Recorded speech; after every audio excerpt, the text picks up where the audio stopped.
ang pamumuhay ng bawat Pilipino.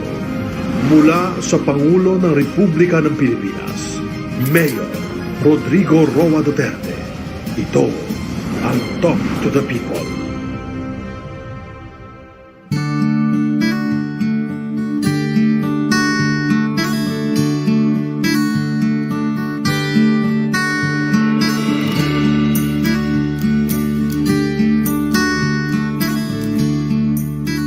I greet my countrymen a good day, and I hope that everybody is at least in good health, comfortable, and safe. I also would like to touch on the celebration of the All Saints' Day sa November 1, pati 2, ito ho ay talagang utos, mandatos ng IATF at wala po tayong magawa at sumunod. Kasi sila yung may authority na magsabi ito, sunod tayo, dito tayo insofar as the fight against COVID. And if they think that it is really not good for the health of the people to be crowding in cemeteries in great numbers, those were the problems that they expected and tried to avoid. Nung pumunta ako ng Bohol last Friday, napakagandang lugar yan. At sana naman there will be a time na medyo lahat ng Pilipino ay may kunting kakayahan maglibot sa Pilipinas at pumunta ng Bohol. It's really a very beautiful province. It's near to, malapit lang sa Cebu yan. Magkadikit lang halos. Pero maganda. May video clip akong ipapakita sa inyo.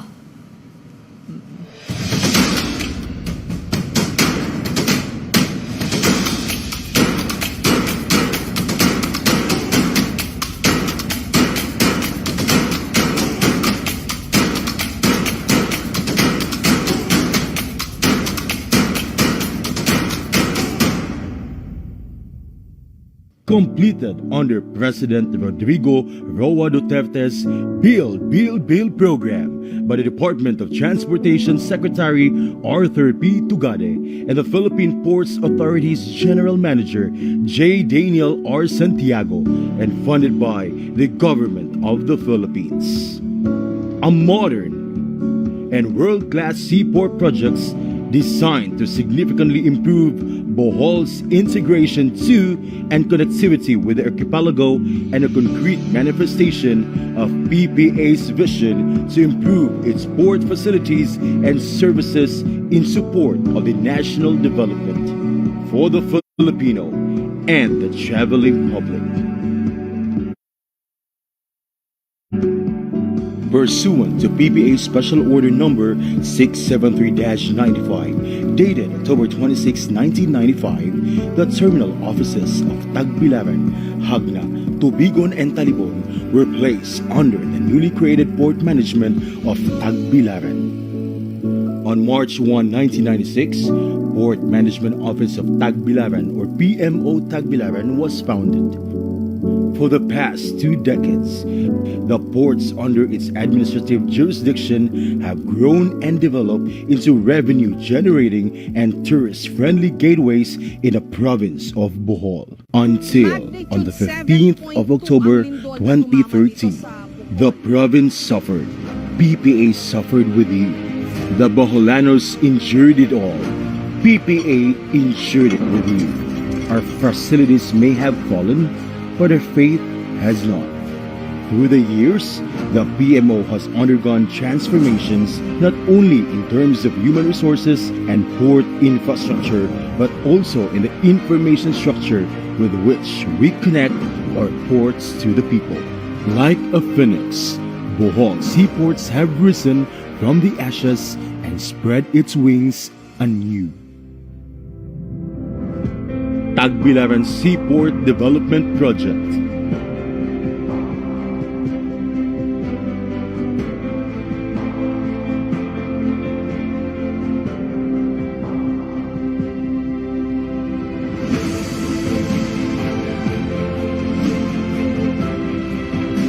Hagna Seaport Development Project.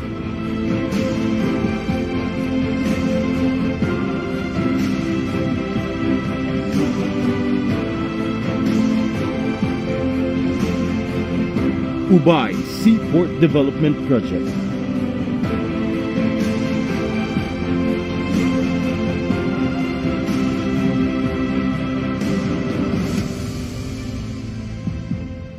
Tapal Seaport Development Project.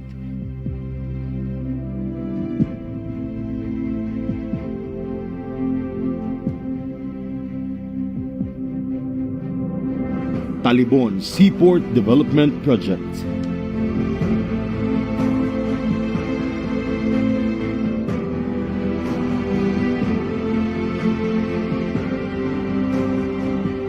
Loon Seaport Development Project.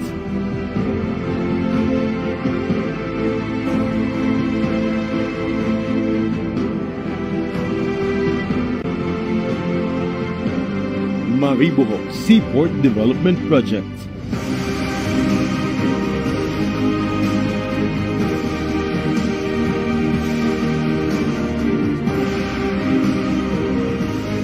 As part of PPA's mandate to establish, develop, regulate, manage and operate a rationalized national port system in support of trade and national development.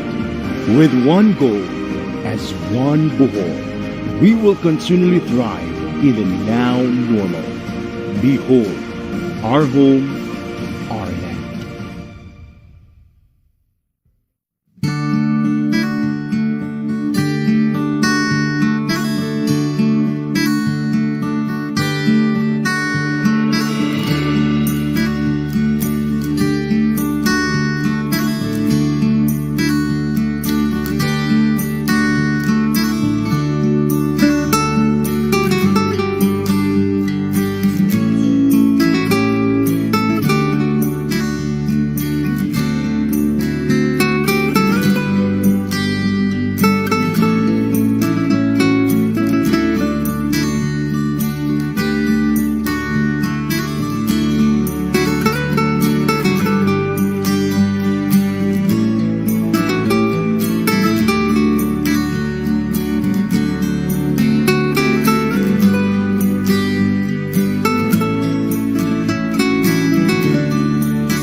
That was a short visit actually. Doon lang ako sa mga infrastructure sa magawa. Hindi ako nagkaroon ng panahon, pumasyal talaga. But I had the chance to visit Bohol in the past, and nakapagpasyal ako. Basahin ko na lang kasi it's hindi naman technical, pero mas mabuti yung hindi ako magkamali. I am pleased to announce that the LTO's licensing offices in the East Avenue have started the issuance of a driver's license with a 10-year validity on October 28, 2021. Ang lisensya ng ating mga sa driving sa lahat is good for 10 years.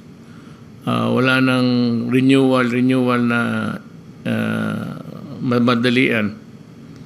You have 10 years to drive. Baka hindi mo maubos yung period na yan sa 10 years is it's a long haul. The rest of the offices in the NCR shall start issuance of the same in November 2021, to be followed by all other regions progressively. By December 2021, the LTO commits that all its offices nationwide will be issuing licenses with a 10-year validity.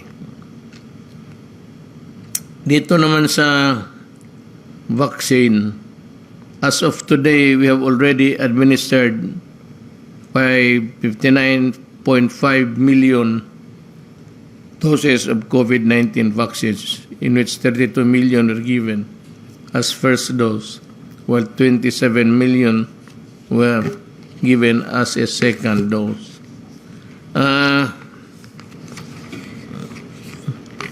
With around 35.5% of the target population have already been fully vaccinated, which puts us well on our way to achieving the target of at least 50% by the end of the year.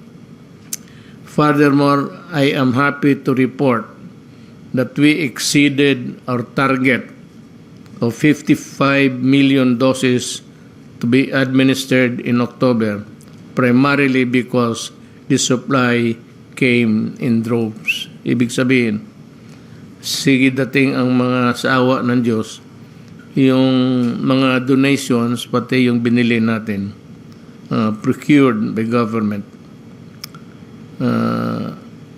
We also thank the generous vaccine donations of many countries, particularly the US, China, Japan, South Korea, Germany, among others.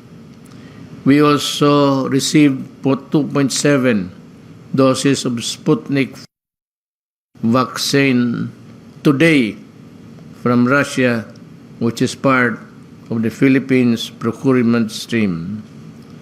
I thank Russia, particularly President Vladimir Putin, for ensuring we receive these doses on a timely manner. As of today, nearly 109 million doses have arrived in the country, and it is now our job to get these doses in the arms of every Filipino. Ayan ang problema nito. Noon, sabi ko lang bakuna. Ngayon, yung bakuna, nandiyan na. Ang may nakita kaming fault lines sa overall picture ng program ng vaccination. Medyo hindi ako medyo na kontento. To this end, I have reiterated my instructions to our agencies to make sure that our local government units will receive their daily job performance so that our country can reach the target of 1 million jobs or more every day. Yun ang I have ordered Secretary Galvez, the PNP, and the AFP to provide all the necessary support to our LGUs, particularly in the delivery of vaccines and mobilization of resources. I have also ordered Secretary Anyo to impose the necessary sanction against LGUs and local chief executives who are not performing nor using the doses given to them in a most expeditious manner. I will hold each and every LGU accountable for this. Hindi ko malaman kung saan talaga nagkakamali, kung may mali, bakit mahina ang ang paglabas ng bakuna dito sa national, medyo okay. Ang problema pagdating doon sa provincial, regional level, dito doon nakakaroon ng medyo problema. So that even in the matter of deploying them to the proper sites, mahina. So sabi ko, gamitin na lang ang mga air assets ng PNP, pati AFP. Pagdating doon sa pag-deliver doon sa aeroplano, tapos pagdating doon yung TOG, yung mga helicopter nandyan sa will take over. Sila na ang maghatid doon sa mga municipal governments. Ang problema nito, kung pagdating doon, meron bang sufficient number of people who can do the task of injecting? Kasi kung ito if we adapt this program, ma-deliver kaagad namin. So, on hand, pagdating doon, total cellphone lang naman yan. Paalamin kayo na dadating yan sa PAL, then sa airport, then the helicopters will take over ng Air Force to deliver them sa pati police, may helicopters yan sila. They will also assist para to hasten. Ang dapat lang pagdating doon, talagang nandoon na yung mga tao, the human resource side, would be ready to do the injections. Kung sakali mangyari ito, I hope that the local governments, the mayors would take time really to attend to this problem of delay. Itong sa probinsya, hindi nadadaan ito sa provincial government kasi that would be another gridlock. Ipasa mo doon, i-distribute mo naman.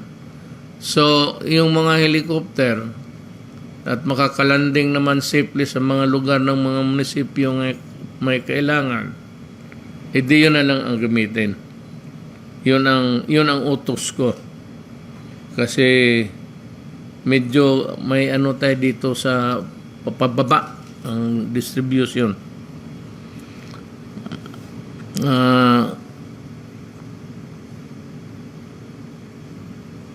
Itong providing incentives to vaccinated individuals,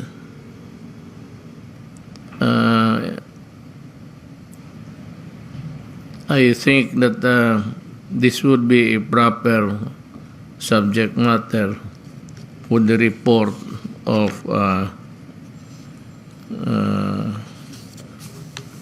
the secretaries concerned. Dito, as usual, because this is a health issue, we would start with uh, Secretary Duque. Secretary Duque, ikaw po yan. This is your Thank time. you, Mr. President. Maraming salamat po at unang-una nagpapasalamat po ako sa inyo, Mr. President, for allowing me to travel to Japan where I attended the World Health Organization Western Pacific Regional Committee sessions where I was elected the chairman last year for 1 year and had to turn over the chairmanship to the Minister of Health of Japan. And this was attended by 33 countries of the Western Pacific region where we were able to contribute productively to the discussions on one, the pandemic response that our country has been undertaking, and also other related important public health issues, Mr. President. So maraming salamat po, and up to now I'm still on quarantine based on our protocols, Mr. President, and I will finish my quarantine by November 9 after I shall have tested negative on the 5th day, which is on Thursday. So I will just start with my updates, Mr. President, on the COVID-19 response. Can we have the first slide? Ako po ay muling magbibigay ng mga bagong mga ulat tungkol po sa ating COVID response. Ito na po yung first slide. Ang ating pong COVID cases as of November 2 ay meron po tayong dagdag na 2,303 na patong kaso for a total of 2.7 million thereabouts, no? Total confirmed cases. Now, broken down as follows, yung active cases po natin, nasa 40,786. Ang katumbas po nito ay 1.46% of all of our cases. At ito po kasama na yung naidagdag na 2,198 sa pinakahuling talaan. Ang recoveries po natin ay sa 2.708 million. Katumbas po nito ay 96.9%. Kasama na rin po rito yung nadagdag na bagong recoveries of 4,677 cases. Samantalang ang ating pong death or case fatality rate ay nasa 1.55% or equivalent to 43,404 cumulative po ito na mga pumanaw at nakasama na po rito yung bagong 128 po na pumanaw as reported today. At ang NCR po, ang CAR at saka Region 2, ang tatlo pong mga rehiyon na may pinakamataas na naiambag sa ating pong total caseload.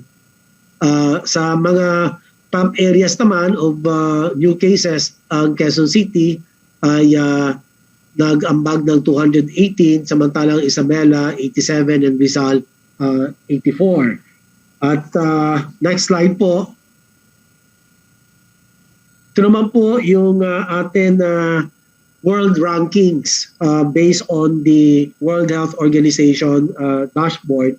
Ikinumpara po natin ang ating rankings ngayon November 1 sa kasagsagan naman ng ating peak noong September 6 to 12 kung saan nasa ika-4 na po or number 40 po tayo sa buong mundo at ika-4 sa ASEAN para sa bilang ng mga aktibong kaso. At dati po ay nasa number 15 tayo globally and third in ASEAN. So ngayon, mas maganda na po ang ating ranking at mas mababa na po ang active cases natin kumpara sa Thailand, Vietnam, Malaysia. So nasa pang-4 na po tayo and we have much less number of active cases compared to Thailand, Vietnam, and Malaysia. Kung titignan naman natin ang COVID-19 cases per million population, tayo po ay nasa ika-134 or 134 sa buong mundo. At ikalima tayo sa ASEAN, previously nasa 130th po tayo globally, and pangalawa po tayo sa ASEAN. So ito na naman ang isang panukatan na nakikitang nag-improve po yung atin COVID response dahil mas mababa na po ang ating COVID cases sa buong mundo. At ikatlo tayo, pangatlo sa ASEAN para sa deaths per million. Samantalang dati sa kasagsagan ng ating pong COVID pandemic ay sa 118th globally tayo, pangatlo po tayo sa ASEAN at panghuli. Nasa ika-100 naman or 106 sa buong mundo at ikalima sa ASEAN para sa case fatality rate. Previously, nasa 94th tayo globally and 5th in ASEAN. At napapanatili natin na ang ating case fatality rate ay mababa pa rin kumpara sa global rate na 2.06%. At sumasalamin po ito sa taglay na husay ng ating mga healthcare workers, ang ating mga doktor, nurses, at iba pang bumubuo ng ating pong mga health care system na nangangalaga at kumakalinga po sa ating mga pasyente, lalo na po ang mga severe and critical cases. At yan po ang ating pong ranking, mas mababa po yung ranking, ibig sabihin mas maganda po ang ating COVID response compared to the countries which have much higher ranking, pero tayo po ay patuloy na gumaganda ang COVID response natin. Next slide. Ito naman po, patuloy pong bumababa ang ating COVID-19 cases sa buong bansa at para sa linggong ito, nakapagtala tayo ng 20% decrease nationwide. At mas mabagal ang nakita natin pagbaba ng kaso ngayong linggo kumpara nung nakaraan linggo na nasa 30%.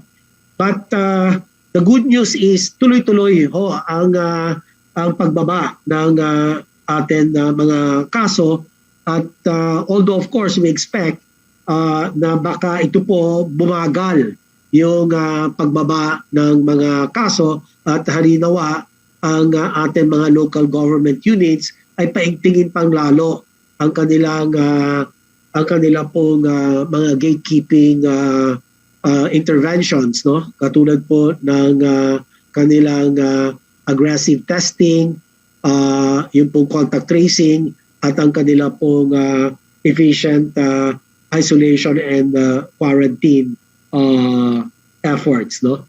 Next slide.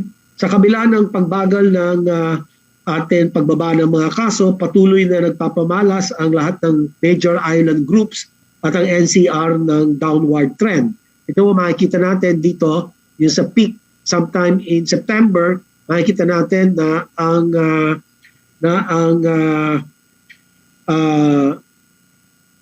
mga kaso for NCR, ito pong blue epidemic curve, ay talagang bumaba na, patuloy na bumababa. Ganoon din naman yung pula, rest of Luzon, samantalang yung kulay green, ito po yung plus areas of Bulacan, Cavite, Rizal, and Laguna.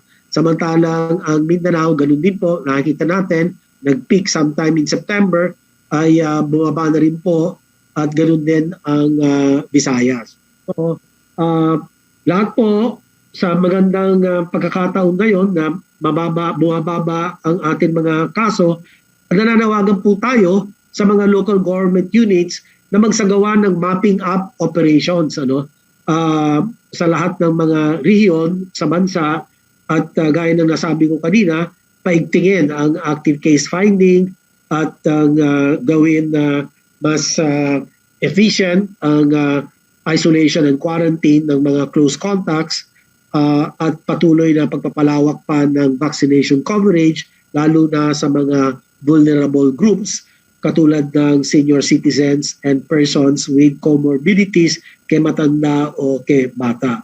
Napaka-importante ng mga gawain na ito lalong-lalo na ngayon nagkakaroon ng higit na mobility ang mga tao. Next slide. Patuloy rin bumababa ang isa na naman panukatan natin dito ang positivity rate na sa kasalukuyan nasa 8%. Samantalang sa kasagsagan ng atin kaso noong September ay umabot tayo ng 25% na positivity rate, no? At itong atin 8% as of October 30 ay bumaba from 10.8% noong linggo ng Oktubre ika-17 hanggang ika-23 ng buwan nakaraan. At dahil bumababa ang mga kasong atin na itatala, nakakita na rin tayo ng pagbaba ng demand for testing at daily RT-PCR testing output na nasa kasalukuyang nasa 48,928 tests kada araw. So next slide. Dito naman po, tulad ng amin iniulat noong nakaraang linggo, wala na po tayong mga rehiyon na nasa high risk at patuloy na gumaganda ang ating case trends. Ang buong bansa ay kasalukuyan nasa low risk. Yung pinakauna po dito, makikita natin, at patuloy na bumababa ang National 2-Week Growth Rate or TWGR at ang ating Average Daily Attack Rate per 100,000 or ADAR. No po? At dalawang rehiyon naman ang nakapagtala ng moderate risk classification. Ito po ang Region SCAR and 2. Ang lahat ng rehiyon ay nagpapakita naman ng pagbaba ng kanilang ADAR, samantalang may 7 rehiyon, ang NCR, ang 4B, 7, 8, 10, 12 at Caraga. Ito po ay atin tinututukan sapagkat sila ay nagpakita ng pagtaas ng TWGR o bilis ng pagdami ng kaso na dapat maagapan. And lastly, Mr. President, bilang pagbubuod, number 1, ito po yung ating mga pangunahin na mensahe sa taong bayan. Patuloy, ngunit bumabagal ang pagbaba ng ating kaso sa buong bansa at sa NCR. Maliban sa nakita natin 3 rehiyon na mayroong positive growth rate, patuloy na bumubuti naman ang indicators ng lahat ng ating mga rehiyon katulad ng ADAR, ang healthcare utilization rate, ang ICU utilization rate, ang ating positivity rate. So ito po ang mga pangunahin na panukatan para mapatunayan na humuhusay ang tugon ng gobyerno sa ating pong pandemyang COVID-19. At sa tulong ng ating local government units, katulad ng NCR, ay napakamaganda po ng resulta na ating pong nakikita dahil talagang walang humpay ang modelong NCR sa kanila pong tugon. At hinihikayat natin na tularan sila ng iba pang mga rehiyon, lalo na ang karatig rehiyon ng Calabarzon and Region 3. At sa pagsapit po ng holiday season, nakakita na naman tayo ng mga tumaraming taong lumalabas. Kaya naman walang sawa namin pinapaalala ang mga sumusunod.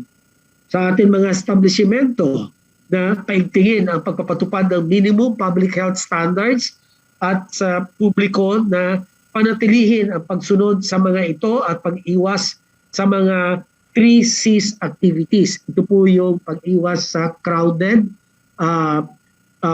closed spaces, crowded areas, at sa mga close contact settings. No?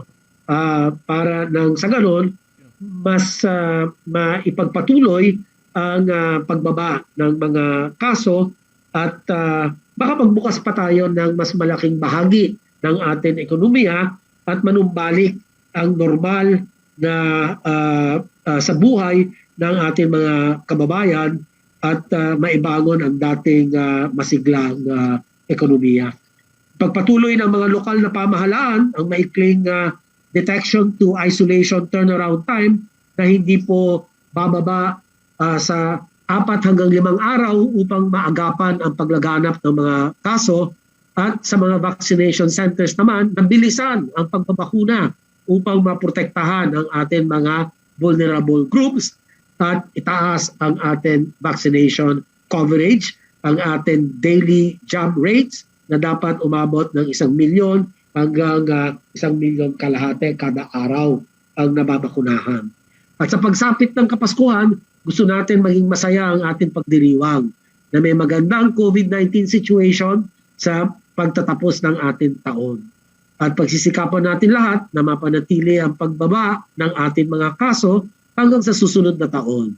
Ito ang pinakamagandang regalo na atin pong maibibigay sa ating pong pamilya at sa mga kapwa Pilipino.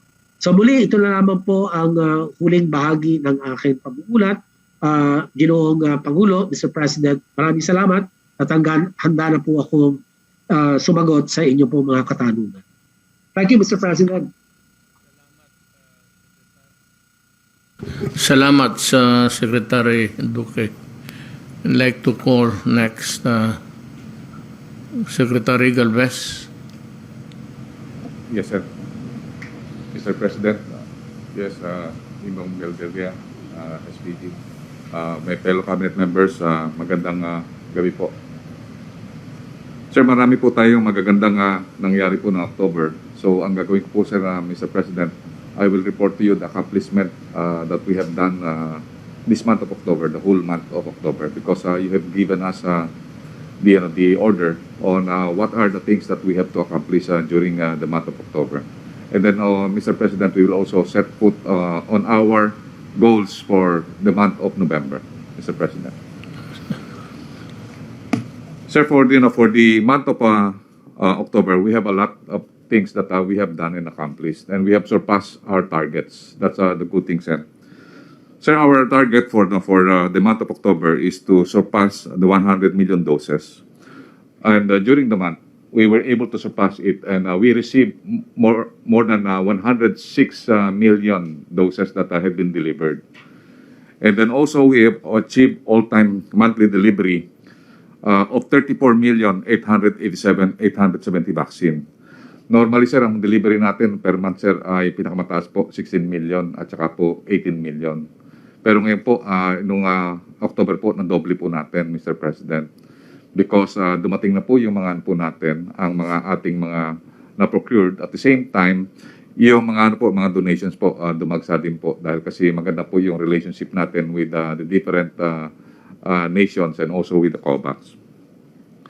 And then also yung number 3, very significant po yung delivery ng COVAX na nagkaroon po ng 11 million, almost 12 million this month with a total of 27 million or 28 million doses. Surprisingly, the US government donation already reached 20 million doses. And then kanina po sir, naka-receive din ako ng text sa ating ambassador ng China na they will again donate another 2 million. And then marami pa pong mga countries like Japan and also Germany and other EU countries ang nag-ano po na talagang magdodonate pa po sila. Hindi ko po ma-announce kasi premature pa po, Mr. President, kasi ongoing pa po ang negotiation. But many of them are really trying to make a donations to help us in our massive vaccination program. And we thank the President for it's a good diplomatic capital. Next slide, please. Sir, yung dati, sir, you gave us the target of 55 million jobs. Nagawa po natin is halos 60 million jobs po ang nagawa po natin ngayong buwan. Yan po ang target natin accumulated. And also, yung target po natin na 25 million na fully vaccinated, ang naging total po natin is 360,873 fully vaccinated Filipinos. And then also this month of October, we also get the highest per day job, 724,294, and the highest job per week with 3.7 million. Dati po akala po natin hindi natin makaya yung 2 million per week, 3 million per week. Ngayon po nakaya po natin yung 3.7 million per week. Nagpapasalamat po tayo kay Sec Vince kasi halos araw-araw po na nagmi-meeting sila ng National Vaccine Operation Center kasama po si Jose Kabutahe at ating mga DOH personnel. Next slide, please. Sir, ito lang po yung ating medyo sinosolve na medyo mayroon tayong challenge. Sa ngayon po, nung dumating po ang Sputnik, almost 49 na po yung ating nasa storage.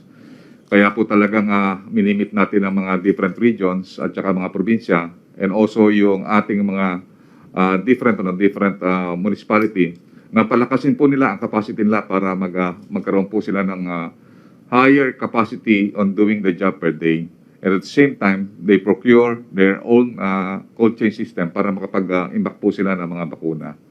Ito po ang problema na nakita natin na yung logistics sa distribution at mobilization sa baba, sa provincial at saka sa municipal and barangay mobilization. Ito po yung i-address po natin the next succeeding days.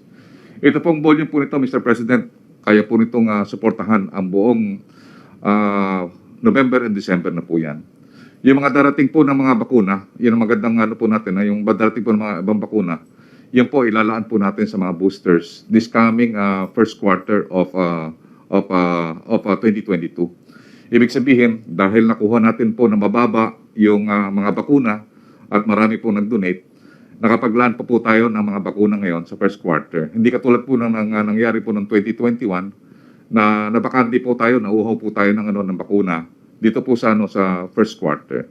Ngayon nagplano na po tayo, Mr. President, na yung first quarter natin at saka second quarter, hindi na po tayo mawawalan ng bakuna. Kasi po yung po ang natin na at least before the election, magkakaroon na po ng halos na maraming boosters na po yung ating mga kasamahan. So ito po, Mr. President, we will commit na we will solve this with Secretary Duque, Secretary Vince, and also Secretary Anyo and Secretary Del. Na we will solve this challenge right now. Next slide, please. Sir, ito po, I will also update you on the ongoing children pediatric vaccination. So, yung first phase po, natapos na po natin noong October 15, 8 hospitals po ang nag-participate dyan. And then also, yung second phase, maganda na rin po ang naging result. Ito po, buong NCR, na 29 hospital-based and non-hospital-based ang nag-participate. Yung third phase natapos na po natin, October 29, kasama na po yung 120 hospital-based and non-hospital-based vaccination at the different sites on 16 regions. At ang nabakunahan na po natin nung nagdaan po na yun is 37,964. And considering na wala tayo nakitang major adverse effect, ang ginawa po natin, bypass po natin yung fourth phase, magkakaroon na po tayo ng tinatawag nating simultaneous rollout nationwide on November 3. Ito po yung tinatawag nating simultaneous rollout with different targeted natin na 12 million na 5 to 12 years old. Next slide, please. So ito po ang po natin, ang target po natin na babakunahan ay 12.7 million. Kasama na po ito yung mayroon pong 1.2 million with comorbidities and also the rest of the pediatric population na 11.4. Mga target areas po natin is buong regions including BARM. And then we will have the target kick-off date tomorrow po, sir, November 2021. And then also yung full nationwide implementation will be on November 5. At ang target po natin, Mr. President, is by the end of December, mabakunahan na po natin at least 80% po ng target pediatric population. And then ito po yung ating mga target na populations by the regions. So nandito po lahat, ang pinakamataas po ay yung NCR na more or less 1.2. And then also followed by Region 3 and saka yung Region 4 po. So mataas po ang Region 4 with 1.6 and then next po ang Region NCR and also yung Region 3. Next slide please. Sir, sa atin po pinapaplanuhan na rin po natin dahil marami na po tayong bakuna, yung more or less 49 million.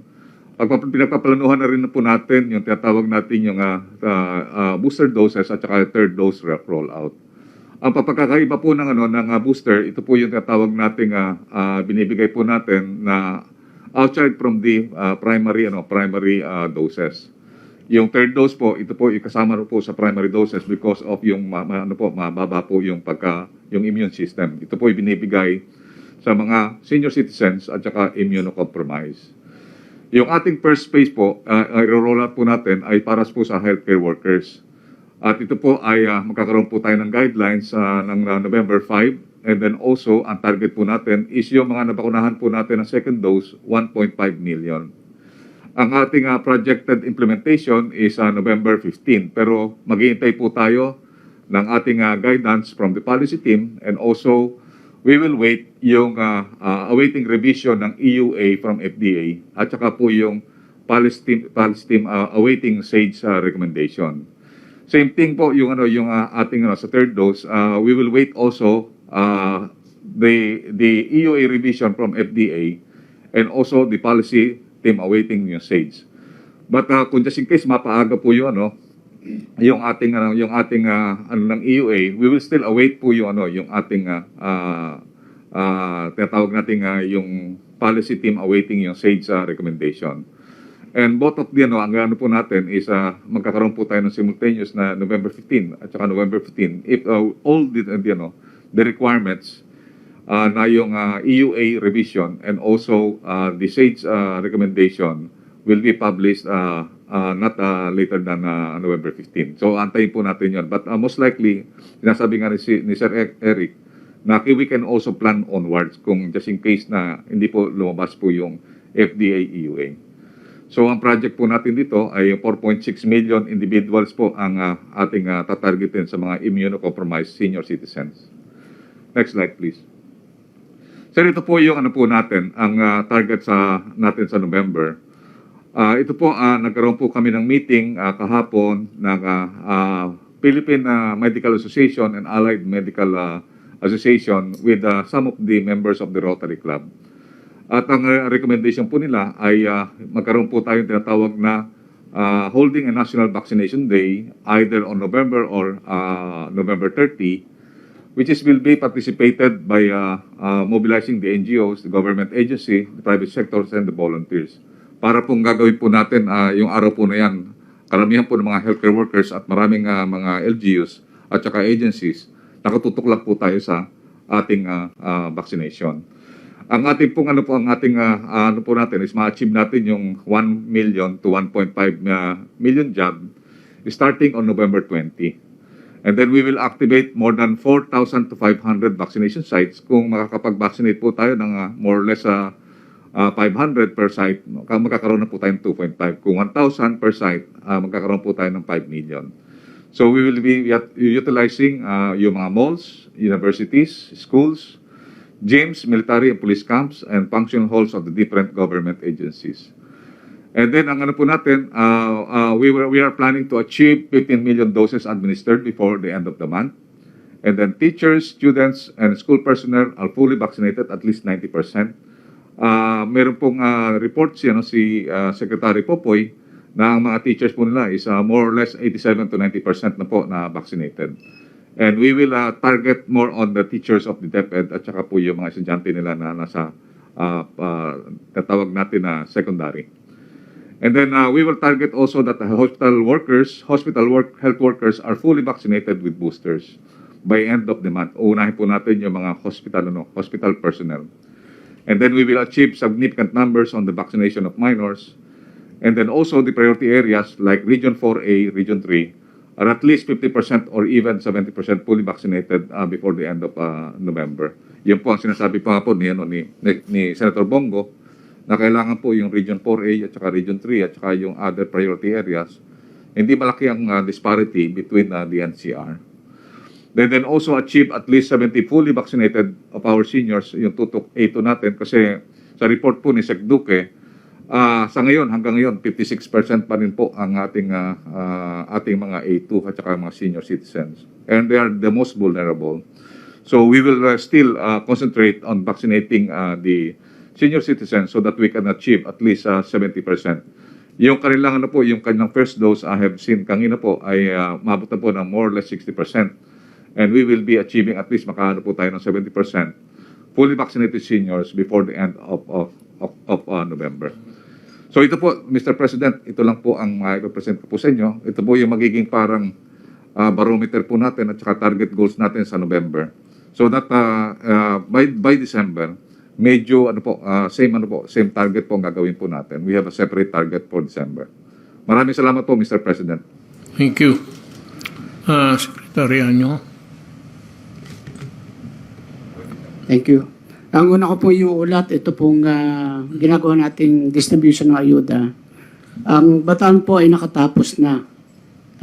Except po ang Balanga City, sapagkat nagkaroon ng problema ang Balanga City, nagkaroon po ng community transmission, kaya napilitang mag-isolate yung mga recipient ng ating ayuda at ang kanilang pondo ay bumalik sa trust fund. Muli po natin silang bibigyan ng ilang araw para tapusin po ang more or less 4,000 recipient po.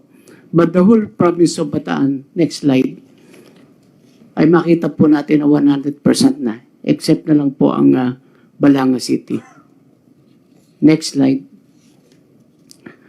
Dito naman po sa anti-illegal drugs natin na campaign ng PNP, PDEA at pang mga ahensya, sa nakaraan pong isang linggo, makikita na 66 na individual na sangkot sa illegal na droga ang kusang sumuko sa otoridad mula sa 18 hanggang 30 ng Oktubre.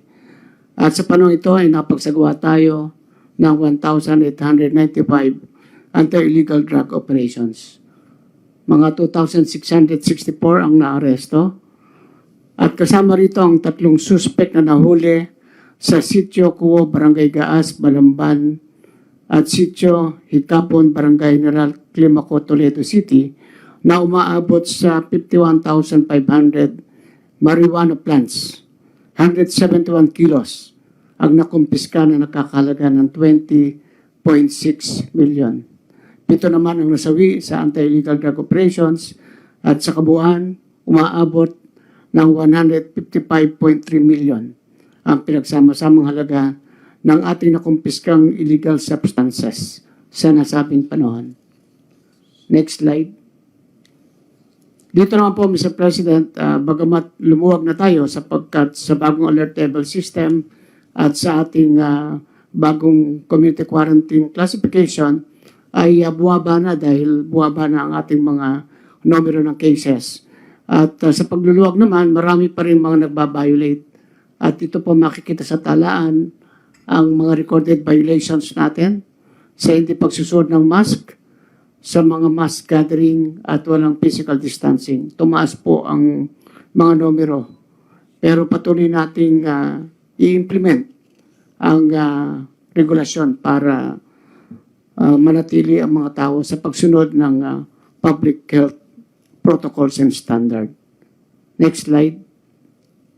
Sa ating pinapatupad na granular lockdown sa buong bansa mula sa 50 cities at 283 barangays, makikita po natin na 423 lang naman ang under ng granular lockdown all over the country.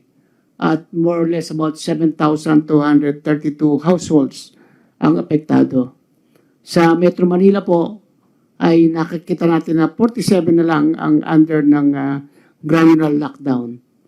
Makikita po natin na very effective ang ating ginagawa na granular lockdown alongside sa ating bagong alert level system. Ito na rin po ay dala dahil sa epektibo talaga ang ating pagbabakuna. Next slide. Dito naman sa pagpapalawig ng implementation ng ating Back Certificate Philippines para sa domestic use. Ang ating pong iba't ibang ahensya katulad ng DOH, DILG, DOF, DICT, DOTR at DOLE ay nagsasama-sama upang maging handa ang lahat ng LGUs sa pagpapatupad ng ating mga bagong palisiya. Napakailalim din sa direktiba natin para sa LGUs ang pag-encode ng line list backlogs sa ating vaccine administration system, line list uploader at ang pagre-resolba sa mga pending or open cases na kulang o mali ang entry sa loob ng 5 araw upang masiguradong kumpleto ang impormasyong nakapasok sa database. Sa mga LGUs, dapat ay meron na silang electronic vaccine administration system. Pero kung sakaling wala pa sila, pwede muna sila makigamit sa vaccination or vaccine administration system ng ating DICT. Next slide. Pinapaalalanin din ng ating kagawaran ang ating LGUs tungkol sa pagsumiti ng mga datos para sa Vaccination Operations Reporting System or VORS. Sa ngayon, may 30% pa ng mga LGUs ang hindi consistent sa pag-update ng kanilang reports bago dumating ang alas 6 ng umagang na cut-off.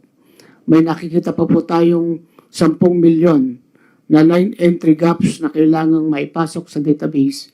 Kaya mahalaga magkaroon ng bawat LGU ng senior data officer na magmamonitor ng compliance sa daily reporting ng ating VORS.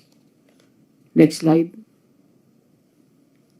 Sa ngayon po, Mr. President, ay paspasan ang pagbabakuna ng ating mga LGUs, katulong ang PNP, BAP, BJMP at AFP sa buong bansa. Layunin nating umabot sa 1 million inoculation per day ngayong November at eventually po ay 1.5 per day.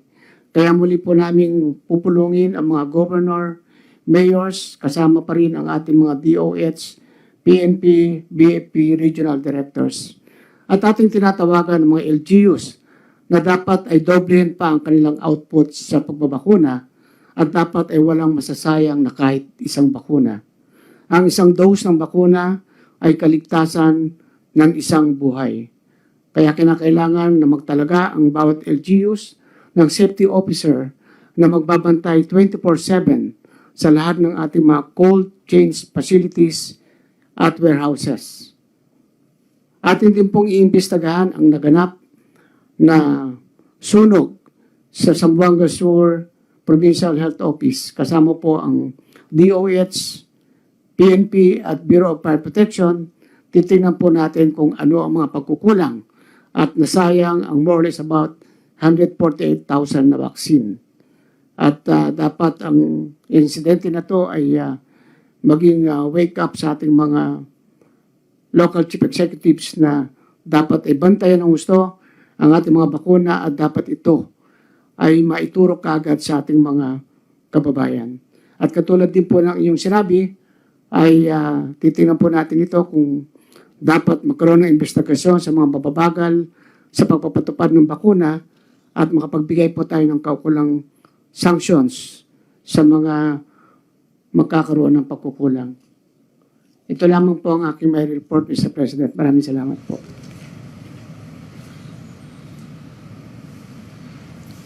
Thank you, Secretary Anyo.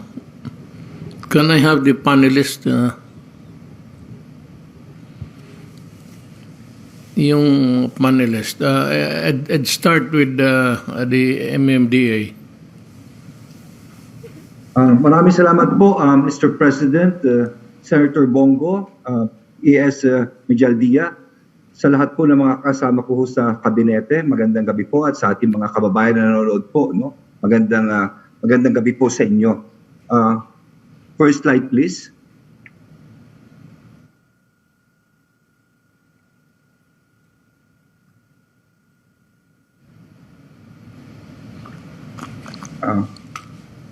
Okay, ito po yung sinabi nyo kanina, Mr. President, yung po sinabi ng IATF tungkol po ng undas. Ito po precise lang ina-avoid ng IATF at lahat po ng alkalde ng Kalakang, Maynila through an MMC resolution. Kung makikita po natin nung nakaraang 2019, noong November 1, dito lang po sa isang sementeryo sa Kalakang, Maynila, sa Manila North Cemetery, kulang-kulang 1 million no, ang nagdagsaan po dito. So ito po ina-avoid natin itong mga gatong super spreader event. Kung kaya ginawa po natin, pinagbawal po natin muna ng November 1 magpuntahan sana ating kababayan. Bagkus, ito'y pinagbawal ng 29, 30, 31, 1 and 2. Next slide, please. On the same spot, Mr. President, again at North Cemetery, yung pong 27, nung nakita ko po, 28, pinakuha ko po itong mga litratong ito. Kung makikita po natin, 20,000 na nagpupunta po, no, talagang nag-spread po na ilang araw. And on the day of November 1 po, talagang wala na pong mga tao na nandun po. No? So na-avoid po natin yung mga super spreader event.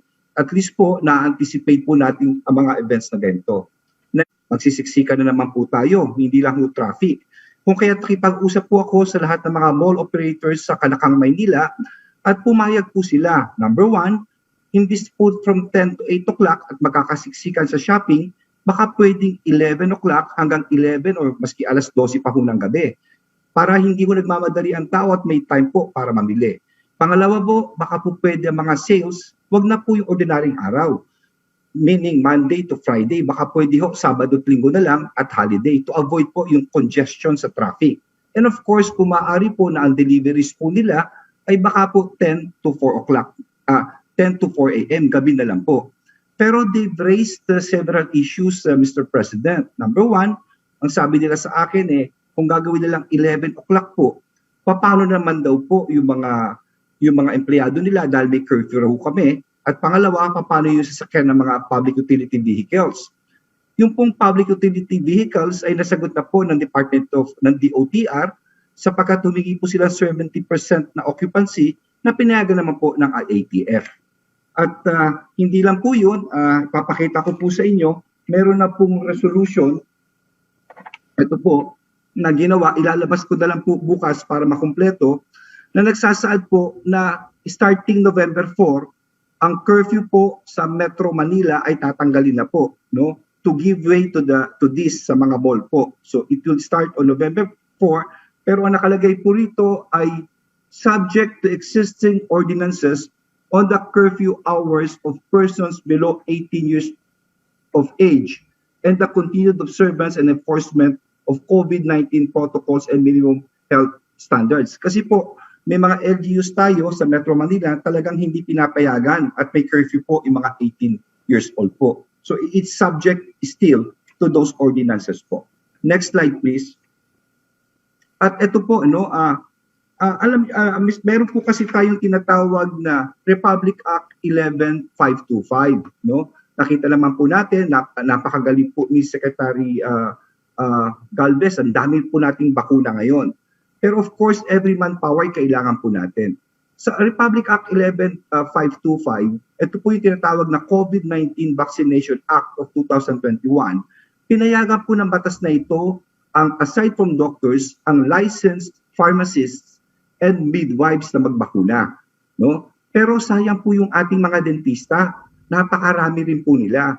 Kung kaya nakipagpulong po kami through Rotary Club of Manila at kami po'y kinonect po sa Philippine Dental Association. Napakarami po natin dentista na pwedeng tumulong.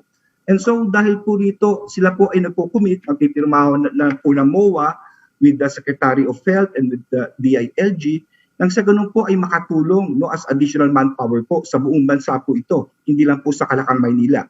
Lalo na ngayon na nagbabakuna na rin po tayo, sabi nga po ni Secretary Galvez, ng mga minor de edad and of course mga booster shots in the next coming days. Next please.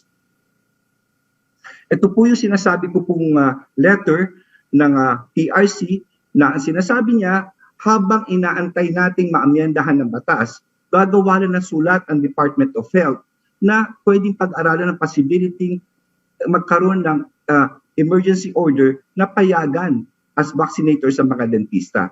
Next please. Kung kaya ito po, gumawa po kagad ng sulat at nagpapasalamat po ako sa mabilisang pag-aakto po ni Secretary Duque and of course po si Undersecretary Kabutahe. Pinayagan nila po ang mga dentista. Next please. Ito lang po ang Metro Manila, ang mga nababakunahan po ngayon, napakaganda po, it's 18 million. Ang second dose po ay 87.69. Ang nakikita po namin in 1 month from now, yung second dose, kulang-kulang halos 94.62, 95% na po na tiga Kalakang, Maynila ay talagang bakunado na.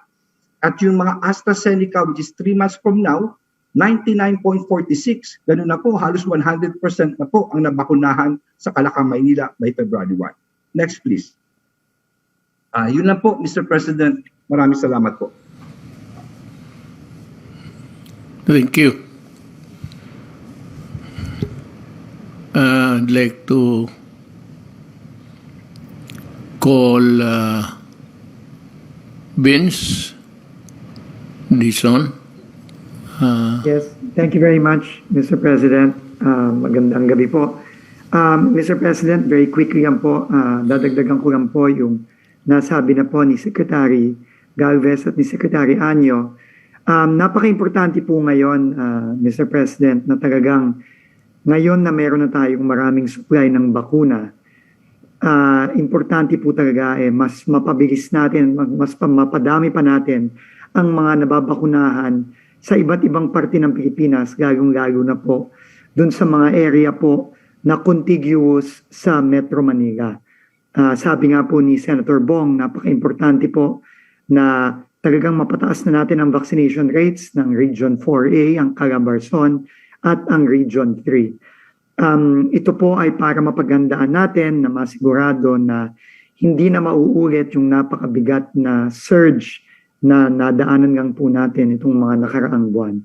At isa po ang narirekomenda po namin ni Secretary Galvez at ni Secretary Anyo at ni Sec Duque ay magkaroon na po tayo ng mga insentibo para po sa mga bakunado. At magkaroon na rin po ng mga disinsentibo para sa mga hindi bakunado. Ito po ay kailangan natin para magabanan din po natin yung tinatawag nating vaccine hesitancy. Ang suggestion po namin, Mr. President, ay sundan po natin ang best practices na ginagawa sa iba't ibang bansa tulad ng Amerika, tulad sa Europe, pati na rin sa mga ibang bansa sa Asia tulad ng Singapore at ng Japan at South Korea, kung saan po very strict na po ang implementation ng rules on vaccinated and unvaccinated individuals. Halimbawa po, napaka-stricto po sa ibang bansa na kapag ikaw ay papasok sa mga indoor na setting tulad ng pagkain sa restaurant, pagpasok po sa mga indoor places tulad ng mga sinihan, tulad po ng mga iba't iba pang mga area na alam natin na madali ang transmission ng COVID-19, ay kailangan po ikaw ay bakunado. No? Importante po ito, Mr. President, pati na rin sa tourism, kung ikaw po ay pupunta sa mga resorts, kailangan po ikaw ay bakunado din. So, Mr. President, in the next few days po, yan po ay ihahain na ho namin formally sa IATF at sa inyo po para po masimulan na po natin ito. Dahil nga po, enough na po ang ating supply at kailangan po talagang mas marami po nating mga kababayan natin ang makumbinsi nating magpabakuna. Maraming salamat po, Mr. President. Am I through with Secretary Duque? Tapos na po na una. No? Si Dr. Domingo na sa FDA. Yes, sir. Magandang gabi po, Mr. President. Pagbigay lang po ako ng konting information tungkol dun sa booster shot o yung third shot para lang po alam ng ating mga kababayan na what to expect at saka kung kailan po ito ma-roll out at ano po yung situation ngayon. Can we have the slides, please?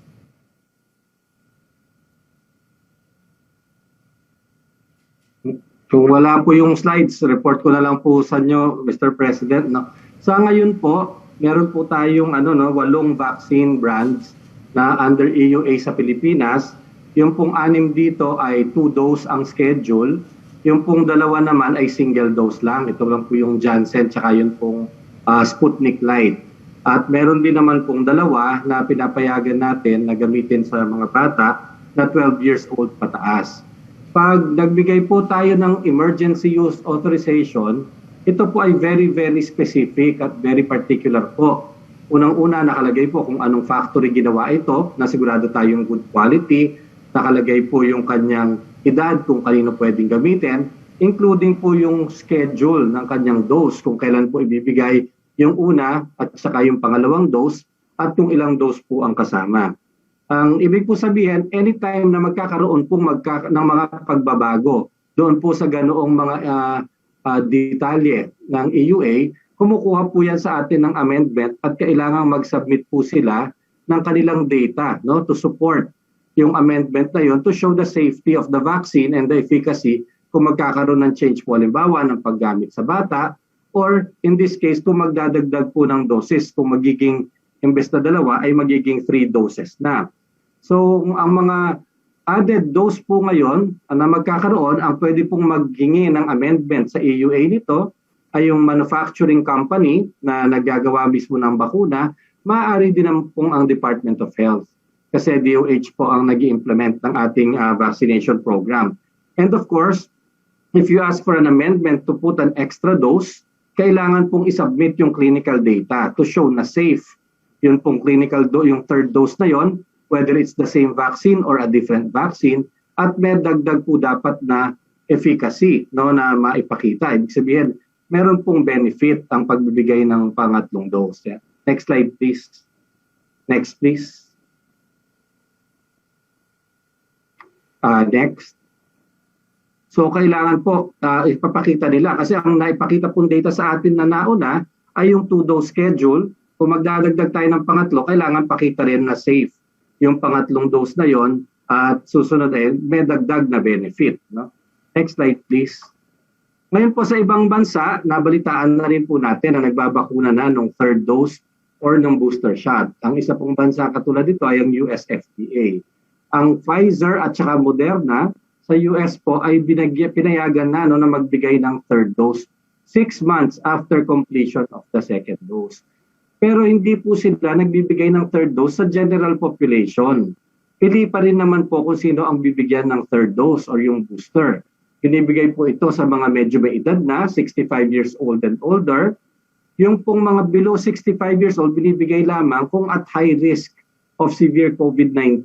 Ibig sabihin yung maraming comorbidities at binibigay po ito sa mga healthcare workers dahil sila po ay exposed ng madalas sa COVID at saka sa virus. So hindi po siya pang general population. It's really for elderly, immunocompromised, and healthcare workers.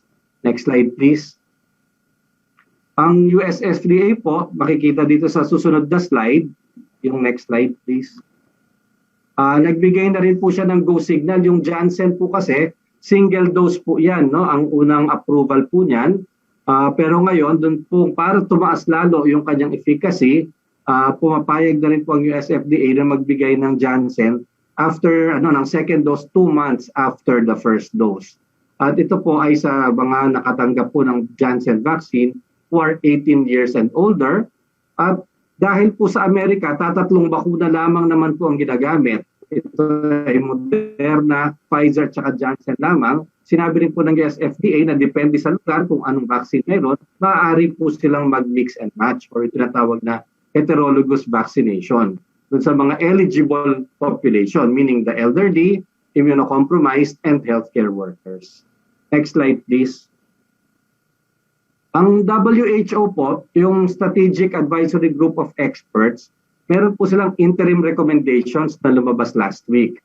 And they said na yun pong elderly at saka yung mga immunocompromised, baka po hindi sila nakaka-mount ng malakas na immune response sa 2 doses lamang. Kaya baka po kailangan silang bigyan ng another third dose after 6 months nung mga nakatanggap po ng Sinovac. So ito po, hindi po siya booster, kundi magiging 3 dose po ang schedule na normal na nung Sinovac for the elderly at saka po sa mga immunocompromised. Yun pong recommendation na po yun ay interim at katulad po ng sinabi ni Secretary Charlie Galvez kanina, we expect that within 2 weeks the WHO will come up with more final recommendations on the additional third dose for the Sinovac na vaccine. Next slide please. So sa ngayon po ang FDA nakatanggap na po kami nitong bago po mag-undas ng applications for product variation or modification po amendment ng EUA galing po sa Pfizer, sa AstraZeneca, sa Sinovac at saka Sputnik. So nag-request po sila na ma-include ang third dose sa kanilang regimen or a booster dose at pinadala po nila yung kanilang scientific data available at ito po yung inaaral ngayon ng ating mga expert. Aside from that, ang Department of Health po, yung Health Technology Assessment po ng DOH ay nagtingin din ng mga possible po na pairing na hindi lang po yung same booster, meaning homologous vaccine, kundi possible po na mix and match, heterologous na vaccine. At ito po dahil medyo marami nga po ang bakunang ginagamit natin, medyo marami po yung possible combination nito. ang pina-check po sa amin ng Department of Health ay yung AstraZeneca, pagkatapos bibigyan ng Pfizer, yung pong Sinovac, pagkatapos maaaring bigyan ng Pfizer or AstraZeneca, or yung Moderna na maaaring bigyan ng Pfizer as a booster dose, aside from the homologous, meaning yung pong pareho. Sinovac, Pfizer, tsaka Moderna. Ito po ay inaaral ngayon ng ating mga eksperto. Next slide, please. So, ito lang po ang naabangan natin. Ang applications for booster shots are now under evaluation and the vaccine experts are reviewing the submitted data. Pero yun nga po, ang nakikita rin naman natin na magiging trend, hindi naman po lahat kakailanganin ng third dose, kundi talagang yun pong talagang selected na mga kailangan, the elderly, the immunocompromised, and healthcare workers. Hinihintay po din natin yung final WHO recommendation which we expect not to come out within the next 2 weeks. And at the same time, the DOH is preparing guidelines for rollout. Pag nagkaroon na po tayo ng pagkailangan, maaari na po tayong magbigay nitong ating third dose. In the meantime, of course, ang in-encourage pa po rin natin lahat ng LGU na priority pa rin po natin talagang bakunahan muna lahat ng unvaccinated. Yun pong 65% na hindi pa nakakatanggap ng kahit po ng bakuna ay unahin po muna natin at sa darating po ng mga 2 or 3 weeks ay magkakaroon na rin po tayo ng guidelines para po dito sa ating booster or third shot po ng ating bakuna. Diyan lang po, Mr. President. Maraming salamat po. Salamat, Dr. Domingo. That leaves us with the last speaker, Secretary Nograles. Maraming salamat, Mr. President. Maayong adlaw. Mr. President, Senator Pongo, PS Medialdea, mga kasamahan natin sa gabinete at mga kababayan.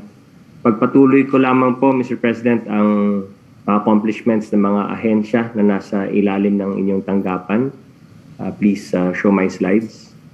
Ngayong araw ay tingnan po natin yung accomplishments ng Philippine Sports Commission or PSC. Mula sa kanyang pagkakatatag in 1990, sa taong 1990 ay pinagpatuloy po ng PSC ang kanyang tungkulin bilang coordinating body ng lahat ng amateur sports development programs ng bansa. Kabilang na po dito yung National Sports Promotion and Development with emphasis sa grassroots sports development and participation. Next slide. Bagamat may napakalaking epekto ng pandemya sa larangan ng sports, hindi po nag-atubili ang PSC upang may pagpatuloy na magampanan ang kanilang mandato. Kabilang sa mga accomplishments niya sa panahon ng pandemya ay yung pagpapagamit ng kanyang mga sports facilities kung saan more than 300 beds ay nagamit as part ng ating COVID-19 response. Nandyan din po yung PSC GovDOH Joint Administrative Order para sa guidelines ng physical activities and sports bagamat may pandemya. Nandyan din po yung bubble training para sa mga atleta, lalong-lalo na sa international competitions natin. Yung implementing rules and regulations ng National Academy of Sports, ang construction ng Philippine Sports Training Center, ang induction ng mga former athletes natin sa Hall of Fame, at ang financial and administrative support para sa mga atleta natin na nag-participate sa Paralympics Games at sa Olympic Games. Next slide. Yung paggamit po ng sports facilities during COVID-19, ito po yung Rizal Memorial Sports Complex sa Maynila, ang Ninoy Aquino Stadium at Phil Sports Complex sa Pasig City, na kung saan 300 beds ang nagamit at 208.5 million in indirect assistance ang nabigay as part of their contribution sa COVID-19 response. Next slide. Dito naman sa JAO or Joint Administrative Order, last July 27, 2020 para sa guidelines ng health enhancing physical activities and sports during COVID-19 pandemic. Nagbigay po ito ng guidance at nag-cover po ito ng mga non-professional sports at guidance sa venue management, guidelines para sa local government units, schools and workplaces.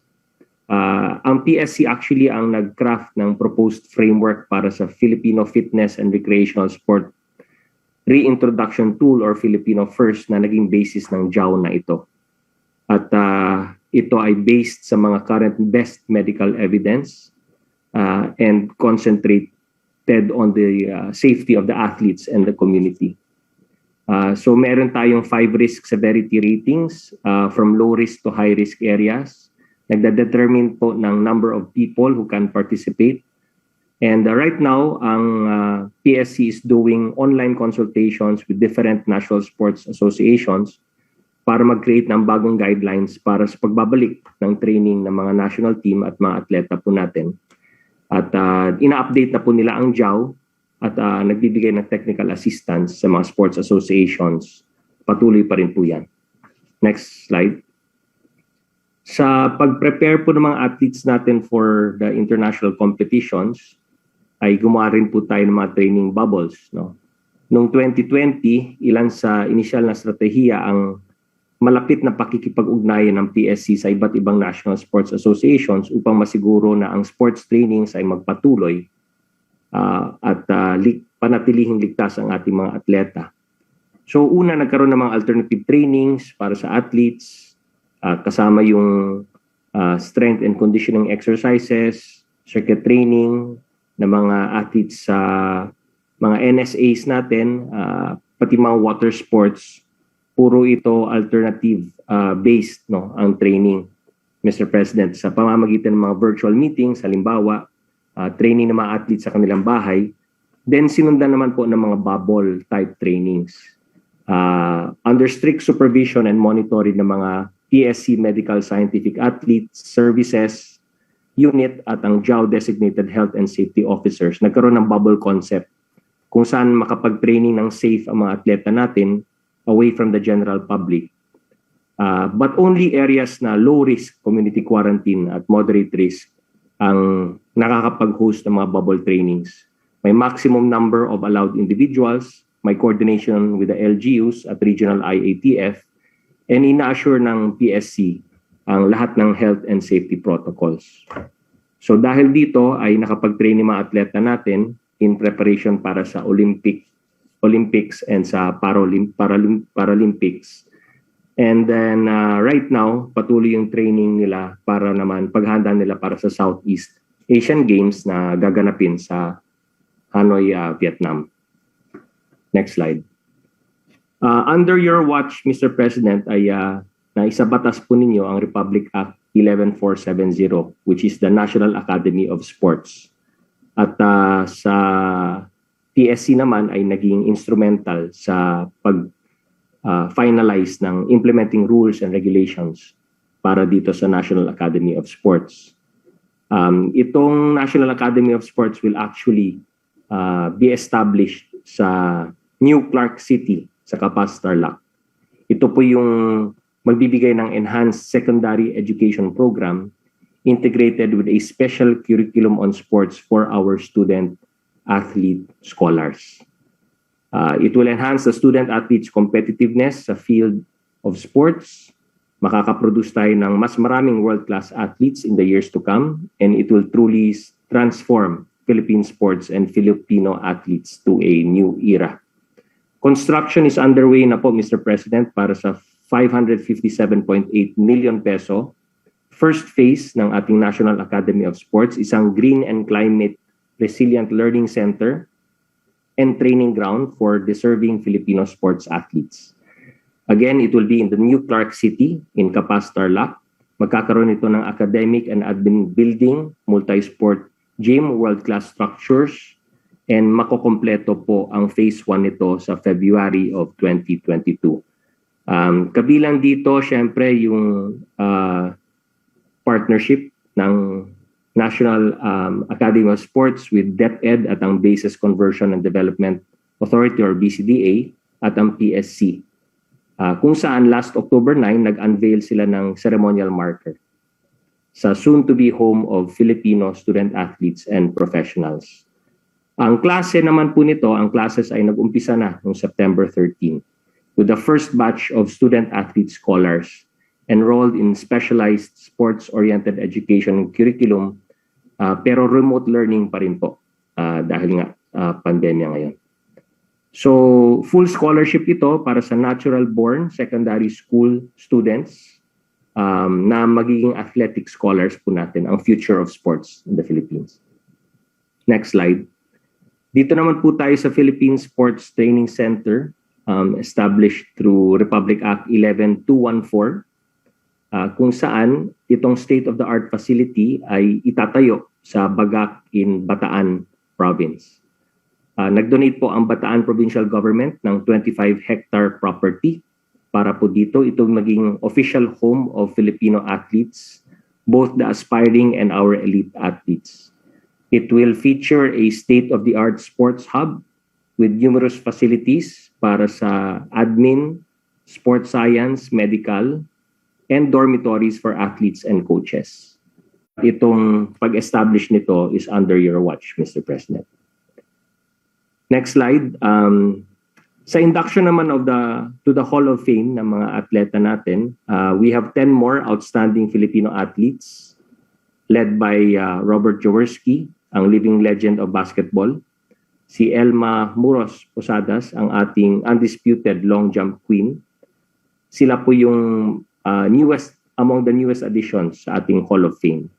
Kabilang rin po sa Hall of Famers natin na pinakabago si Paulino Alcantara ng football, Eric Bohain for swimming, Dionisio Calvo for basketball and football, Arian Cerdena for bowling, Tuding Lozada for swimming, Rogelio Onofre for athletics, Leopoldo Cervantes from boxing, and Roel Velasco, again, boxing.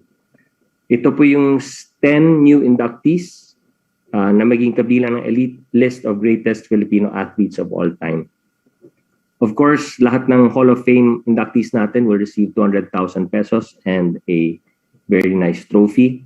Kabilang na sila sa mga naging Hall of Fame enshrinees natin. Yung first batch was last May 2010, second batch was in January of 2016, and the third batch was in October of 2018. Lahat po ng mga inductees natin passed the strictest requirements at yung hindi naman did not make it will automatically qualify for the next enshrinement. And then sa support to, next slide, Paralympics and the Olympic Games, kahit nasa gitna tayo ng pandemic, ay pinagpatuloy pa rin ng PSC. Siyempre ang kanyang support para sa ating mga atleta for the Paralympic Games at sa Olympic Games. At alam po natin na naging successful po tayo sa 2021 Summer Olympic Games sa Tokyo, held last July 23 to August 8, kung saan nagpadala tayo ng 19 athletes across 11 sports. Kabilang dito yung athletics, mga athletes natin sa athletics, boxing, sa golf, judo, rowing, shooting, skateboarding, swimming, taekwondo, gymnastics at weightlifting. At alam po natin, tayo po'y lubos na nagpapasalamat sa, hindi lamang of course sa mga athletes natin na pinadala, but more importantly sa ating mga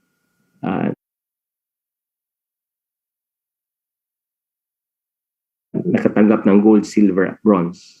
And because of Republic Act number 10699, ay binigyan po natin ng premyo ang ating mga atleta, katulad siyempre ni Heidelin Diaz, who secured our country's first Olympic gold medal, na bigyan po ng 10 million pesos for winning the gold. Si Nesty Peticio at Carlo Paalam both received 5 million pesos para sa silver medal nila. At si Yumir Paralympics, originally dapat 6 na para-athletes yan, pero dahil sa COVID-19, ang remaining athletes na napadala po natin ay si wheelchair racer Gerald Mangliwan at ang swimmers natin si Gary Behino at si Ernie Gawilan. Next slide.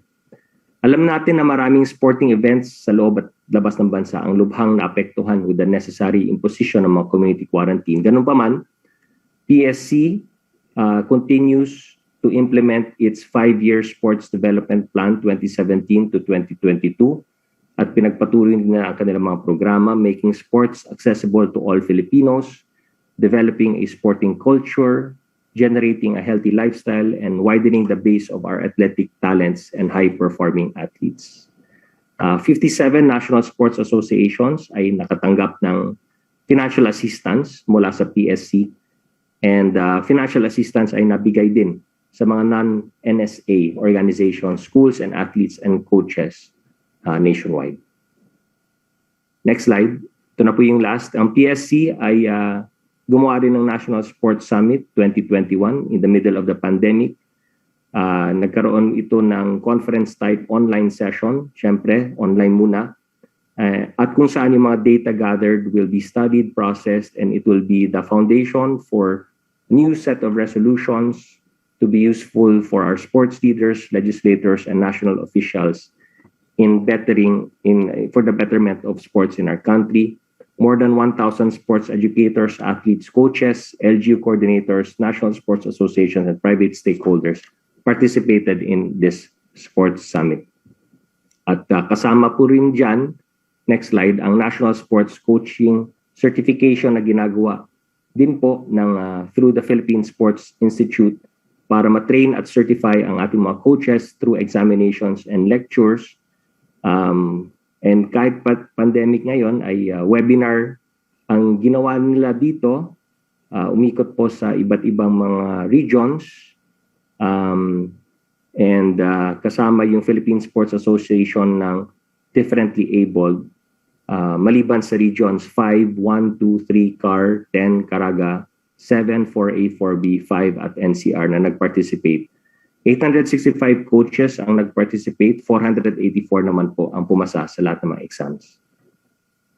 So the PSC, Mr. President, continues its commitment towards programs and the advancement of sports upang magdala ng karangalan sa ating bansa at para rin sa kalusugan ng katawan at isipan ng lahat ng Pilipino at mailayo sila sa mga bisyo katulad ng droga.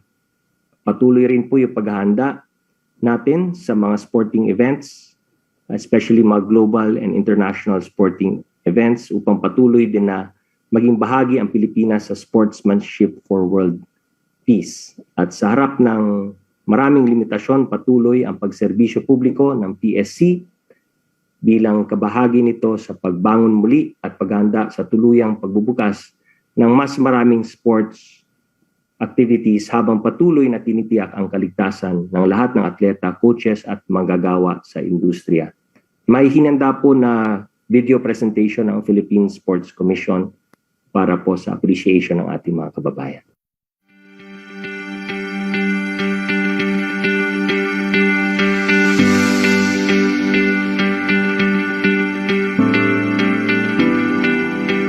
Sports governance.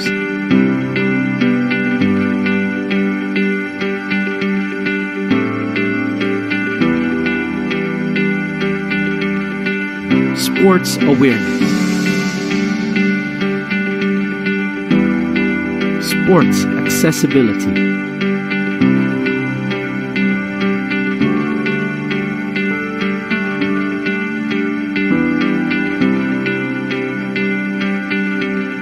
Sports facilities development.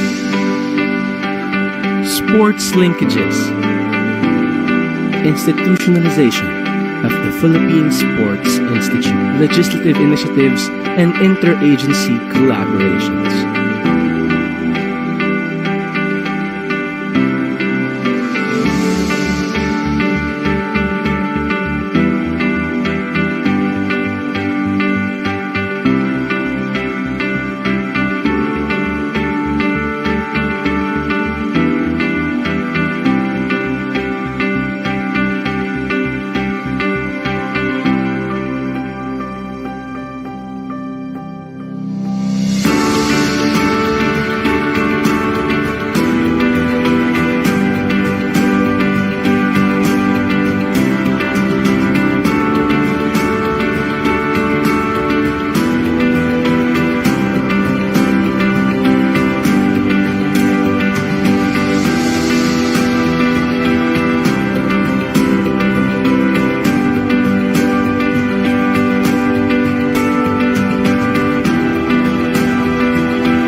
Yan lang po. Thank you. Maraming salamat, Mr. President. That brings us to the last itong ano ko, itong investigasyon, yung nila ni Gordon and Company, Blue Ribbon, hanggang ngayon, nag-hearing pa sila. Ako wala akong pakialam dyan sa parmalin na yan. Gusot-gusotin man nila yan ng 1 taong hearing, okay lang. Huwag lang yung mga empleyado sa executive department, kaya ng mga cabinet members, na pupunta doon, paupuin, tapos hindi naman tatawagin, tapos kung tatawagin, bastusin. Yan ang doon kami nagka-diferensya. Pero yung mismong transaction, sabi nga ng COA, tapos naman sila, there was no overpricing at ang bayanihan rules sinunod at nung na-deliver, binayaran. Di natapos. Huwag ho kayo magpadala dyan sa mga intriga na ako raw abogado, ako raw ano. Alam mo, sa totoo lang, Gordon, pati Rilon, hindi ako abot sa presidency. From my mayorship to the presidency, kung corrupt ako kagaya ninyo. Kung tumatanggap ako ng mga campaign funds dyan sa mga tao na alam ninyo na gumagawa ng kalokohan kasama yung mga membro ng Congress. Kayo dyan ang merong botas, wala kayong makuha sa amin. It's not in my system about corruption and money. Ibang bagay siguro, masabi mo, meron akong, pero hindi sa pera.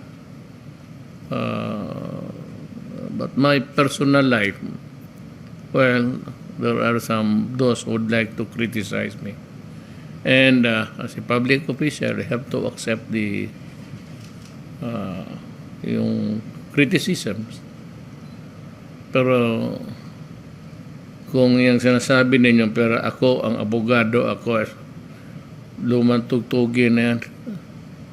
Alam mo, sa totoo lang, sabi ko, I would not be President Duterte kung corrupt ako kagaya ninyo. Maraming salamat mga kababayan ko, and that ends the talk to the people tonight. Thank you.